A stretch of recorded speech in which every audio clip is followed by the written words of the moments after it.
क्यों खंडित नहीं होता शिवलिंग? क्यों शिवलिंग को अन्य देवी देवताओं की प्रतिमाओं की तरह नदी में प्रवाहित नहीं किया जाता? दोस्तों, आपने अक्सर देखा होगा कि जब भी किसी देवी या देवता की प्रतिमा खंडित हो जाती है तो उसकी पूजा करना अशुभ माना जाता है। अगर कोई प्रतिमा खंडित हो जाती है तो उसे नदी में प्रवाहित कर दिया जाता है या फिर उसे किसी पेड़ के नीचे रख दिया जाता है। पर क्या आप जानते हैं कि भगवान शिव का प्रतीक रूप शिवलिंग कभी भी खंडित नहीं होता? अगर किसी प्रकार शिवलिंग खंडित हो भी जाता है तब भी उसकी उतनी ही श्रद्धा से पूजा अर्चना की जाती है। अगर आप जानना चाहते हैं कि आखिर क्यों शिवलिंग को खंडित नहीं माना जाता तो हमारे साथ इस वीडियो के अंत तक बने रहिए। क्या है शिव? दोस्तों, शास्त्रों में बताया गया है कि अगर शिवलिंग खंडित हो जाता है तो उसे खंडित नहीं माना जाता, क्योंकि भगवान शिव ब्रह्म रूप होने के साथ साथ निराकार भी है। वह न तो आदि है और न ही अंत, इसलिए उनका प्रतीक रूप शिवलिंग कितनी भी बार खंडित हो जाए उसकी पवित्रता हमेशा बनी रहती है और पूजनीय माना जाता है।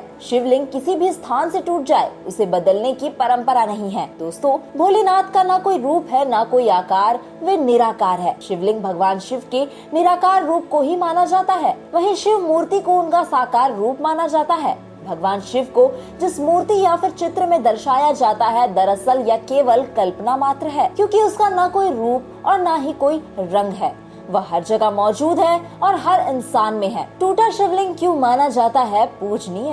केवल भगवान शिव ही है जिनके निराकार रूप में दर्शन किए जाते हैं। उनकी पूजा मात्र से पूरे ब्रह्मांड की पूजा हो जाती है, क्योंकि वही समस्त जगत के मूल कारण है। इसलिए शिवलिंग कितना भी टूट जाए वह पूजनीय माना जाता है। शास्त्रों में ये भी बताया गया है कि शिवलिंग को किसी भी दिशा में रख सकते हैं, क्योंकि वह 10 दिशाओं में है, लेकिन पूजन करने वाले व्यक्ति का मुख उत्तर दिशा में हो तो सर्वश्रेष्ठ है। टूटे शिवलिंग की कहाँ होती है पूजा? दोस्तों, भारत में कुछ प्रसिद्ध मंदिर है जहाँ लंबे समय से खंडित शिवलिंग की पूजा की जा रही है। झारखंड के गोइलकेरा में महादेव शाला धाम स्थित है, जहाँ भक्त खंडित शिवलिंग की पूजा करते हैं। दरअसल जब अंग्रेजों की हुकूमत के दौरान रेलवे की पटरी का काम चल रहा था तभी खुदाई में ये अद्भुत शिवलिंग निकला। उस वक्त शिवलिंग को देख सभी मजदूर नतमस्तक हो गए, लेकिन अंग्रेज अधिकारी ने उस शिवलिंग पर प्रहार कर दिया, जिससे उसके 2 टुकड़े हो गए। बताया जाता है कि शाम के समय में ही उस अधिकारी की मौत हो गई थी। आज शिवलिंग के दोनों टुकड़ों की पूजा की जाती है।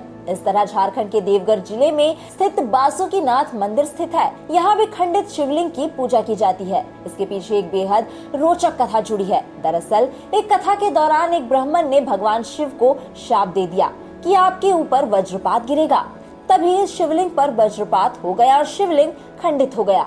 बाद में ब्राह्मण को पछतावा हुआ और उसने खंडित शिवलिंग चांदी में लगाकर पूजा की, जिसकी आज भी पूजा की जाती है। इनमें सबसे चमत्कारी है बिजली महादेव मंदिर। दरअसल ये हिमाचल के कुल्लू शहर में ब्यास और पार्वती नदी के संगम के पास एक पहाड़ पर स्थित है। यहाँ हर 12 साल में एक बार शिवलिंग पर बिजली गिरती है, जिससे शिवलिंग खंडित हो जाता है। तब पुजारी शिवलिंग को मक्खन से जोड़ते हैं। कहते हैं जब जब पृथ्वी पर बड़ा संकट आने वाला होता है तब वह उसे अपने ऊपर ले लेते हैं। इसी वजह से शिव को यहाँ बिजली महादेव कहा जाता है। तो दोस्तों, फिलहाल इस वीडियो में इतना ही। महादेव से जुड़ी ऐसी ही कहानियों के लिए हमारे फेसबुक पेज और यूट्यूब चैनल से जरूर जुड़े। हर हर महादेव।